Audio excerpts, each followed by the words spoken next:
Hello, വീണ്ടും അടുത്തൊരു classical dance അല്ലെങ്കിൽ ഒരു പ്രോഗ്രാമിൻ്റെ വ്ളോഗുമായിട്ട് ഞാൻ വന്നിരിക്കുകയാണ്. അറിയാം, ഒരുപാട് വൈകിയാണ്. നിങ്ങളെന്നെ കാണുന്നുണ്ടല്ലോ. പാതി മേക്കപ്പ് വീട്ടിൽ നിന്നും പകുതി മേക്കപ്പ് കാറിൽ നിന്നും ആസ് യൂഷ്വൽ. അപ്പോൾ ഞാൻ എല്ലാ സാധനങ്ങളൊക്കെ ആയിട്ട് സെറ്റായി ഇങ്ങനെ ഇരിക്കണം കേട്ടോ. ഈ പ്രോഗ്രാം അപ്പോഷോ 39 എന്നൊരു എക്സ്പോയിൻ്റെ കേട്ടോ, ഒരു health safety and environment expo ഉണ്ടായിരുന്നു യശുഭൂമിയിൽ വെച്ചിട്ട്. അപ്പോൾ ഇതിൻ്റെ കൾച്ചറൽ പെർഫോമൻസിന് ഇൻവൈറ്റ് ചെയ്തിട്ടുണ്ടായിരുന്നത് എൻ്റെ രേഷ്മ ടീച്ചറിനായിരുന്നു. അങ്ങനെ അതിൻ്റെ ഭാഗമായിട്ട് പെർഫോം ചെയ്യാൻ എന്നെ വിളിക്കാനുണ്ടായത്. ആസ് യു ക്യാൻ സീ, ഞാൻ കുറച്ചും കൂടെ മേക്കപ്പിൽ ഫോക്കസ് ചെയ്തുകൊണ്ട് തന്നെ ഓർണമെൻറ്റ്സ് ഒന്നും ഇടാനുള്ള ടൈം ഫ്ലാറ്റിൽ നിന്ന് കിട്ടിയില്ല. പിന്നെ ഇത്രയ്ക്ക് അത്യാവശ്യം ഒരു ഇൻ്റർനാഷണൽ എക്സ്പോ ആയതുകൊണ്ട് തന്നെ പ്രോഗ്രാമിന് ലേറ്റ് ആവണ്ടെന്ന് വെച്ചിട്ട് ഞാൻ ഓക്കെ എന്ന് ബാക്കി അവിടെ ചെന്നിട്ടോ അല്ലെങ്കിൽ കാറിലിരുന്നുകൊണ്ടോ ചെയ്യാമെന്നുള്ള ധാരണയിൽ അങ്ങ് ഇറങ്ങി പുറപ്പെട്ടു. മേക്കപ്പൊക്കെ ഞാൻ സ്വന്തമായിട്ട് തന്നെ കേട്ടോ ചെയ്തത്. അത് കഴിഞ്ഞ് ഡ്രസ്സ് കളർ സെലക്ഷൻ എൻ്റെ ആയിരുന്നു, പക്ഷേ ഐഡിയ ടീച്ചറിൻ്റെ തന്നെയാണ്. അപ്പോൾ 4 പേരും ഒരേ മോഡൽ ഡ്രസ്സ് തന്നെയാണ്, ബട്ട് ഡിഫറെൻറ്റ് കളേഴ്സ്. അപ്പോൾ ഇത് ആക്ച്വലി ഒരു പെയ്ഡ് പ്രോഗ്രാം തന്നെയായിരുന്നു കേട്ടോ. ഡാൻസിലേക്ക് അങ്ങനെ ഇറങ്ങിയ ശേഷം പൈസ അങ്ങോട്ട് പോയിട്ടുള്ളതല്ലാതെ അധികം ഇങ്ങോട്ട് കിട്ടിയിട്ടില്ല. ബട്ട് സ്റ്റിൽ വല്ലപ്പോഴൊക്കെ ഇങ്ങനെ കിട്ടുന്നതിലൊന്നാണിത്. അങ്ങനെ സത്യം പറഞ്ഞാൽ എനിക്ക് തോന്നുന്നു നാട്ടിൽ നിന്നപ്പോൾ പോലും ഇതുവരെ ഇങ്ങോട്ട് ഡാൻസിനെന്ന രീതിക്ക് ഒരു പേയ്മെൻറ്റോ അങ്ങനെയൊന്നും കിട്ടിയിട്ടില്ല. പക്ഷേ ഡൽഹിയിൽ നിന്ന് എനിക്ക് ഡൽഹിയിൽ നിന്നാണ് ആദ്യമായിട്ട് ഒരു ഡാൻസിന് ആയിട്ട് 1 രൂപയെങ്കിൽ 1 രൂപയായിരുന്നാലും ഡാൻസിന് ഇങ്ങോട്ടൊരു ഇത് കിട്ടുന്നത്. അതിലൊന്നും അധികം വലിയ കാര്യമില്ല എന്നറിയാം. ബട്ട് എന്നാലും നമുക്ക് തന്നെ എനിക്ക് തോന്നുന്നു ഡാൻസേഴ്സ് അല്ലെങ്കിൽ ഈ ഫീൽഡിൽ ഡാൻസിലൊക്കെ നിൽക്കുന്ന ആൾക്കാർക്ക് കുറച്ചത് മനസ്സിലാവുമായിരിക്കും. ഈവൻ എൻ്റെ അമ്മയോട് തന്നെ എന്തിനാ ഇത്രയും പൈസ കൊടുത്ത് പഠിപ്പിക്കുന്നേ എന്ന് ചോദിക്കുന്ന കുറേ ആൾക്കാരുണ്ട്. അപ്പോൾ ഇതൊക്കെ എൻ്റെ മുമ്പ് വെച്ചൊക്കെ തന്നെ ആയിരിക്കും. സോ അറിയാലോ ആൾക്കാരെങ്ങനെയാണ് എല്ലാത്തിനെയും വിലയിരുത്തുന്നത്. അപ്പോൾ എപ്പോഴോ എവിടെയോ അത് എത്രയെന്ന് പറഞ്ഞാലും നമ്മുടെ തലയിലൊന്ന് ചെറുതായിട്ടെങ്കിലും അഫക്റ്റ് ചെയ്യാതിരിക്കുന്നുണ്ടാവില്ലല്ലോ. അപ്പോൾ എന്താ പറയുക, പേയ്മെൻ്റ് എന്ന് പറയുമ്പോൾ അധികം ഒന്നും എക്സ്പെക്റ്റ് ഒന്നും ചെയ്യുന്നില്ല. എന്ത് കിട്ടിയാലും അത് അതൊരു 1 രൂപയായാലും ഈവൻ ഒരാളുടെ അടുത്ത് നിന്ന് കിട്ടുന്ന കോംപ്ലിമെൻ്റ് ആയിരുന്നാലും അതൊരു നമ്മുടെ മനസ്സ് സന്തോഷിപ്പിക്കുന്നുണ്ടെങ്കിൽ അത് തന്നെ ധാരാളമാണ്. പിന്നെ ജസ്റ്റിഷ്യബിളും ആണ്. കാരണം നമ്മൾ ഒരിക്കലും ഒന്നും ഫ്രീ ആയിട്ടല്ലല്ലോ പഠിച്ചതും. ഈവൻ ഇപ്പോൾ ഡാൻസിൻ്റെ ഒരു പൊട്ട് വാങ്ങണമെങ്കിൽ തന്നെ അതിൻ്റേതായ ചിലവുണ്ട്. അപ്പോൾ അത് നമുക്കങ്ങനെ എപ്പോഴും ഒരിടത്തു നിന്ന് മാത്രം വൺ സൈഡഡ് ആയി പോയാൽ ഏത് കാര്യമായിരുന്നാലും വൺ സൈഡഡ് ആയി പോയ പ്രശ്നമാണ്. അങ്ങനെയാണ് എൻ്റെ ഒരു പെർസ്പെക്റ്റീവ്. എന്തായാലും ഇങ്ങനെ ഒരു ഓപ്പർച്യൂണിറ്റി തന്നതിൽ രേഷ്മ ടീച്ചറിന് ഒരു ബിഗ് താങ്ക് യു. ആ ഒരു ഗ്രേറ്റ്ഫുൾനെസ് എന്നും മനസ്സിൽ കാണും. അതുപോലെ എനിക്ക് തോന്നുന്നു എൻ്റെ ഫസ്റ്റ് ഒരു കൈനീട്ടമായിട്ട് എനിക്ക് കിട്ടുന്നത് ടീച്ചറിൻ്റെ അടുത്തുനിന്ന് തന്നെയാണ്. അതും വിഷുവിന് കിട്ടുന്നതൊക്കെ. അപ്പോൾ അതും എൻ്റെ ലൈഫിൽ one of the most precious moment അതാണ്. ആദ്യമായിട്ട് ഡാൻസിന് ടീച്ചറിൻ്റെ കയ്യിൽ നിന്ന് ആ ഒരു കൈനീട്ടം ഇങ്ങനെ ഒരു എമൗണ്ട് കിട്ടുന്നത്. ഓക്കെ അതൊക്കെ അവിടെ നിൽക്കട്ടെ. Back to the video. അപ്പോൾ ഇവിടെ ഞാൻ ഏകദേശം ഓർണമെൻറ്റ്സ് ഒക്കെ വെച്ച് തീരാറായി.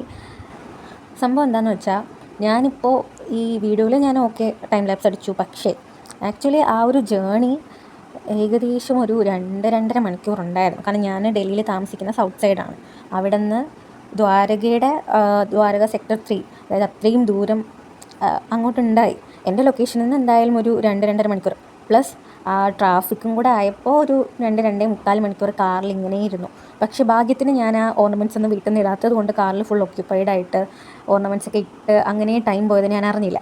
ഇതിനിടയ്ക്ക് എനിക്ക് ടെൻഷൻ ആവുന്നുണ്ട്. കാരണം ഒരു റിപ്പോർട്ടിംഗ് ടൈം അവിടെ പറഞ്ഞിട്ടുണ്ട്. അപ്പോൾ അതിനുള്ളിൽ എത്തണം. ആൻഡ് ഗ്രൂപ്പ് ഡാൻസ് ആണ്. അപ്പോൾ ഞാനൊരാൾ എത്തിയില്ലെങ്കിൽ അത് മറ്റുള്ളവരെ കൂടെ അഫക്റ്റ് ചെയ്യും.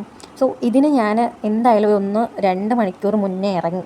ആക്ച്വലി ഞാൻ നേരത്തെ ഇറങ്ങി. കാരണം മനസ്സിൽ ഉണ്ടായി ഇനി ട്രാഫിക് ബ്ലോക്ക് നിങ്ങാണം വന്നാൽ പെട്ടു പോകുമല്ലോ. ഇതിന് ഞാനിപ്പോൾ ഒറ്റയ്ക്കാണ് കേട്ടോ പോകുന്നത്. എൻ്റെ കൂടെ ആരും വന്നിട്ടില്ലായിരുന്നു. ആക്ച്വലി ഞാൻ വിളിച്ചിട്ടില്ലായിരുന്നു ആരെയും. അന്ന് ഐ റിമെമ്പർ എനിക്ക് പിറ്റേ ദിവസം എക്സാം, അതായത് എക്സാം ടൈമിലാണ് എനിക്ക് മിക്കപ്പോഴും ഇങ്ങനെ നല്ല നല്ല ഷോസ് വരാറുള്ളത്. അപ്പോൾ അന്ന് എക്സാം ആയിരുന്നു. അന്നത്തെ ദിവസവും അതിൻ്റെ പിറ്റന്നോ മെയിൻ പ്രാക്ടിക്കൽ എക്സാം ഉണ്ടായിരുന്നു, സെമസ്റ്റർ എക്സാം. അങ്ങനെ അതുകൊണ്ട് തന്നെ ആരെയും വിളിച്ചിട്ടൊന്നും ഇല്ലായിരുന്നു. അപ്പോൾ ഇത്രയും നേരം ഇത് ഫോൺ എങ്ങനെയാണ് ഞാൻ വെച്ചതെന്ന് ചോദിച്ചാൽ, അന്ന് എവിടെയോ ഒരു മാർക്കറ്റിൽ ഐ തിങ്ക് GTB നഗറിൽ പോയപ്പോൾ ഒരു ഫോൺ സ്റ്റിക്കർ ഫോണിൻ്റെ ബാക്കിൽ ഒട്ടിക്കുന്ന ഒരു സക്ഷൻ സ്റ്റിക്കർ പോലത്തെ ഒരു സംഭവം ഉണ്ടായി. അത് വാങ്ങിയിട്ടുണ്ടായിരുന്നു. അപ്പോൾ അതുള്ളതുകൊണ്ട് തന്നെ ഞാൻ ഫോൺ എടുത്ത് വിൻഡോയിൽ ഒട്ടിച്ച് വെക്കുകയാണ് ഉണ്ടായത്. അപ്പോൾ അതങ്ങനെ അങ്ങ് ഇരുന്നു. നല്ല പ്രോഡക്റ്റ് ആട്ടോ. അങ്ങനെ നമ്മൾ ഫൈനലി സ്ഥലത്തെത്തി. ഇതാണ് യശഭൂമി കൺവെൻഷൻ സെൻറ്റർ.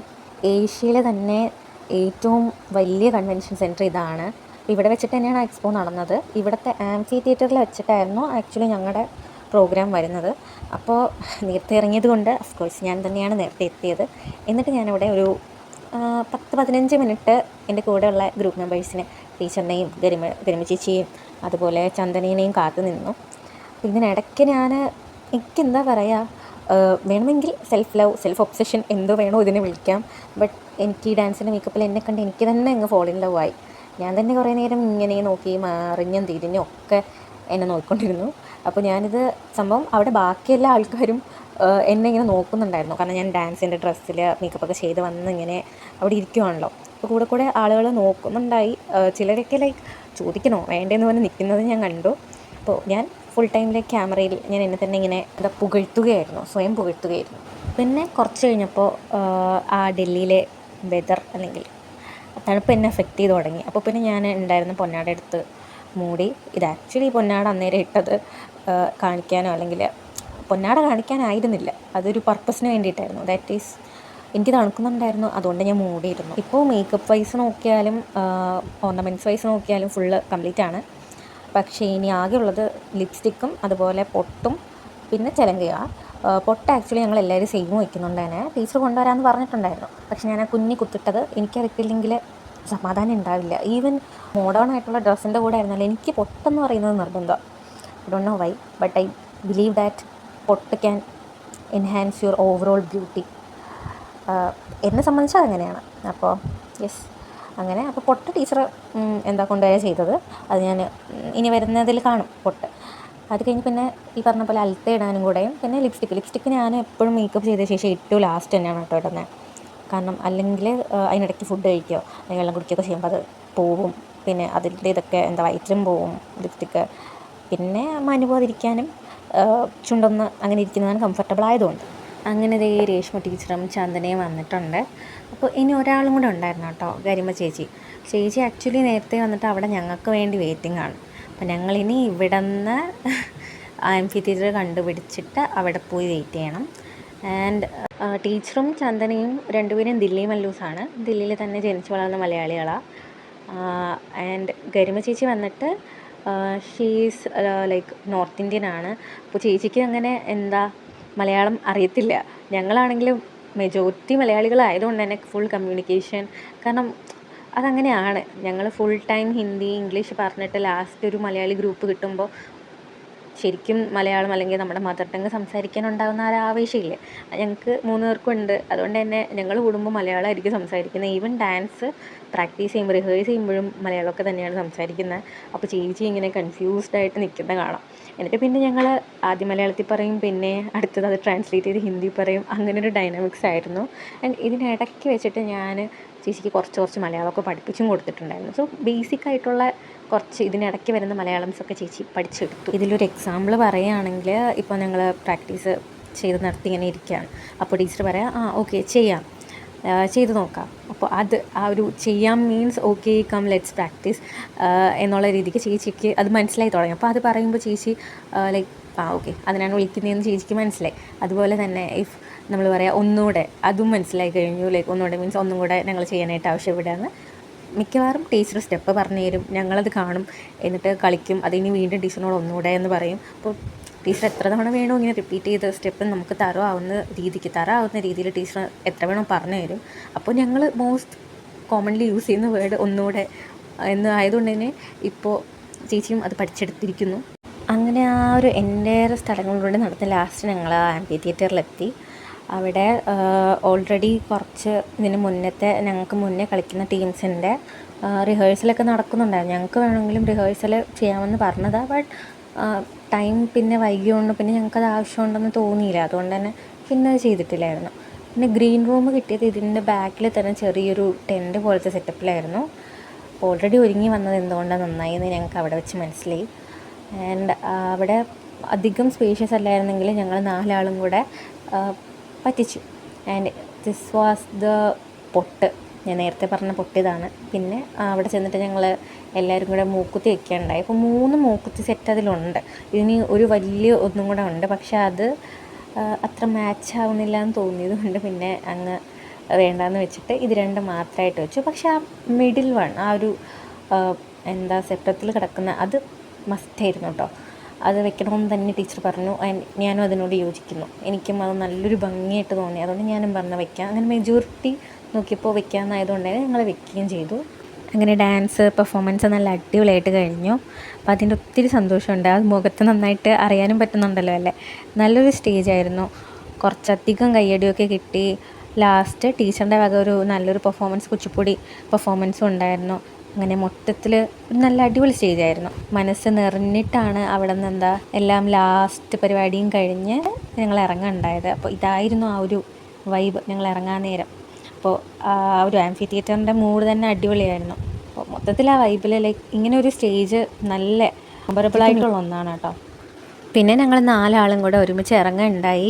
യൂഷ്വലി ഞാനിങ്ങനെ ക്യാമറ പൊക്കി പിടിച്ച് വ്ളോഗ് എടുത്ത് അങ്ങനെ നടക്കാറുള്ളതല്ല. പക്ഷേ അവരുടെ അടുത്ത് അത്രയും കംഫർട്ടബിൾ ആയതുകൊണ്ടും ഇവർക്ക് 4 ആൾക്കും എനിക്കിങ്ങനെ ചാനലൊക്കെ ഉണ്ടെന്ന് അറിയാവുന്ന കൊണ്ടും ഞാൻ അത്രയധികം നല്ല കംഫർട്ടബിളായിട്ട് ഇങ്ങനെ ക്യാമറയും കൊണ്ട് ഇങ്ങനെ നടക്കുമായിരുന്നു കേട്ടോ. വ്ളോഗിങ് ഒക്കെ ചെയ്യുന്നതിൽ അവർ നല്ല എൻകറേജിങ് ഒക്കെ ആയിരുന്നു.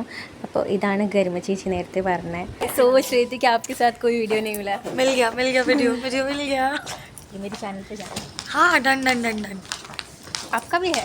नहीं हम इंस्टाग्राम पे ही खुश हैं। हाँ इतनी एनर्जी नहीं है स्नेहा की तरह कि हम वीडियोस बनाएं, एडिटिंग करें, के बाद डांस भी करें इतना तगड़ा कि सीरियल लगे, पढ़ाई भी इवेंट्स भी करें, खाना भी घर पे बनाती हो, फ्लैट में रहती हूँ। हाँ അങ്ങനെ പുറത്തിറങ്ങിയ ശേഷം ഗരിമ ചേച്ചിക്ക് ഒരു കല്യാണം ഉണ്ടായതുകൊണ്ട് തന്നെ ചേച്ചി ആ വഴിക്ക് പോവുകയും ചെയ്തു. ഞങ്ങളെല്ലാവരും കൂടെ തിരിച്ച് ഞങ്ങളുടെ വഴിക്ക് ഊബർ ബുക്ക് ചെയ്ത് പോകാനായിട്ട് പോവാം കേട്ടോ. ഈ അടുത്ത ടീച്ചറിൻ്റെ ഫ്രണ്ട് ബംഗാളിൽ നിന്ന് കൊണ്ടുവന്നായിരുന്നു. അപ്പോൾ അതുകൊണ്ട് തന്നെ അതിന് നല്ലൊരു കുങ്കുമ ചുവപ്പ് കളറുണ്ടായി. എനിക്ക് ആ കളർ ഒത്തിരി ഇഷ്ടമായി. സത്യം പറഞ്ഞാൽ ഒരു 2-3 വാഷൊക്കെ കഴിഞ്ഞിട്ടാണ് ആ കളർ പോയത് ആക്ച്വലി. അപ്പോൾ ഇത് കഴിഞ്ഞൊരു പോയിൻ്റ് എത്തിയപ്പോൾ ഞങ്ങൾ 3 ആളും പിന്നെ പിരിഞ്ഞ് ഞാൻ എൻ്റെ റൂട്ടിലേക്ക് ഒരു ഊബർ ഓട്ടോ പിടിച്ച് പോവാട്ടോ ഉണ്ടായത്. ഇത് സംഭവം വണ്ടിയുടെ ബാക്ക് ലൈറ്റ്, ആ റെഡ് ലൈറ്റ് ഇല്ലേ, അതിൻ്റെ മുഖത്തടിച്ചിട്ടുള്ള ആ ഒരു ഇതാണ്. പക്ഷേ ആ ഓട്ടോയിൽ ആ നൈറ്റ് ആ ഒരു കളറിൽ എന്താ അതെനിക്ക് നല്ല ഭംഗിയായിട്ട് തോന്നി. അങ്ങനെ വീഡിയോ എടുത്ത് വെച്ചതാണ്. എന്താ സുന്ദരിയായിട്ടല്ലേ.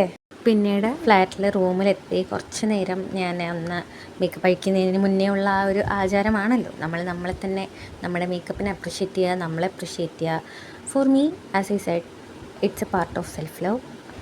അങ്ങനെ ഇതാണ് മേക്കപ്പും എല്ലാം അഴിച്ചു കഴിഞ്ഞിട്ടുള്ള എൻ്റെ കോലം. കണ്ണിൻ്റെ താഴെയുള്ള ഡാർക്ക് സർക്കിൾസും ഒന്നും ശ്രദ്ധിക്കേണ്ട കേട്ടോ, ഉള്ളത് തന്നെയാണ്. That makeup Azhikkal part was bit Messi but enjoyable process. കാരണം ലാസ്റ്റ് ഇത് ഈ മേക്കപ്പ് എല്ലാം മുഖത്തുനിന്ന് പോയി മാറി മുഖം ഒന്ന് വാഷ് ചെയ്ത് കഴിയുമ്പോൾ കിട്ടുന്ന ആ ഒരു ഫീലുണ്ടല്ലോ, ആ ഒരു റിലീഫ്. ലൈഫിൽ ചില കാര്യങ്ങൾ അങ്ങനെ തന്നെയല്ലേ, just like healing. It's A bit Messi but still enjoyable. And എൻഡിൽ നമുക്ക് കിട്ടുന്ന ആ ഒരു ഫീലുണ്ടല്ലോ, അതിലാണ് കാര്യം. പിന്നെ അന്നത്തെ ദിവസം എൻ്റെ നാട്ടിലെ ഫ്രണ്ട് ധനു എനിക്ക് ശബരിമലയിൽ പോയിട്ട് വന്നപ്പോൾ ഉള്ള പുരിയും അരവണയും കുറച്ച് പലഹാരങ്ങളും കൂടെ എനിക്ക് നാട്ടിൽ നിന്ന് കൊടുത്തയക്കാനുണ്ടായി. അത് അന്ന് തന്നെ ഫ്രണ്ട്സിനും റൂംമേറ്റ്സിനും കൊടുത്ത് ഞങ്ങൾ കഴിച്ച് തീർത്തു. അത് കഴിഞ്ഞ് കുളിച്ചൊന്ന് ഫ്രഷ് ആവുകയും ചെയ്തു, ഫുഡും കഴിച്ചു. അപ്പോൾ അന്നത്തെ ദിവസം അത്രയൊക്കെ ഉണ്ടായിരുന്നുള്ളൂ. അപ്പോൾ ശരി എന്നാൽ ഓക്കെ ബൈ, അടുത്തതിൽ കാണാം.